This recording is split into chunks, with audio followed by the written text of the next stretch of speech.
Cinema என் ஆன்மாவின் இதயத்துடிப்பு என தாதாசாகேப் பால்கே விருது வென்றது குறித்து நடிகர் மோகன்லால் பெருமிதத்துடன் தெரிவித்துள்ளார்.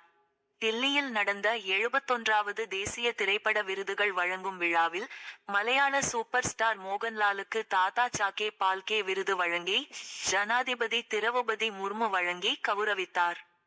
பின்னர் விஞ்ஞான் பவனில் நடந்த நிகழ்ச்சியில் மோகன்லால் உருக்கமான உரையை நிகழ்த்தினார். அப்போது அவர் பேசியதாவது: இந்திய சினிமாவின் தந்தையின் பெயரில் இந்திய அரசால் நிறுவப்பட்ட ஒரு கௌரவமான தாதாசாகேப் பால்கே விருதை பெற்ற இன்று உங்கள் முன் நான் மிகுந்த பெருமையுடனும் நன்றியுடனும் நிற்கிறேன்.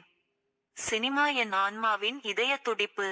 உண்மையைச் சொல்ல வேண்டுமானால் நான் இந்த தருணத்தை கனவில் கூட நினைத்ததில்லை.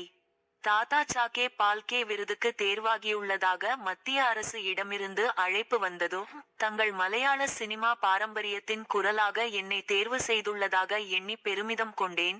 மலையாள திரைப்படத்துறையின் பிரதிநிதியாக இந்த தேசிய அங்கீகாரத்தை பெற்றுக்கொள்கிறேன். மாநிலத்திலிருந்து இந்த அங்கீகாரத்தை பெறும் இளைய மற்றும் இரண்டாவது நபராக பணிவுடன் இந்த விருதை ஏற்கிறேன். இந்த தருணம் என்னுடையது மட்டுமல்ல, ஒட்டுமொத்த மலையாள சினிமாவுக்கும் சொந்தமானது. இவ்வாறு மோகன்லால் பேசினார். ஷாருக்கான் வாழ்த்துடில்லியில் இன்று நடந்த விழாவில் தாதா சாகேப் பால்கே விருது பெற்ற நடிகர் மோகன்லாலை கட்டி அணைத்து ஷாருக்கான் வாழ்த்து தெரிவித்தார்.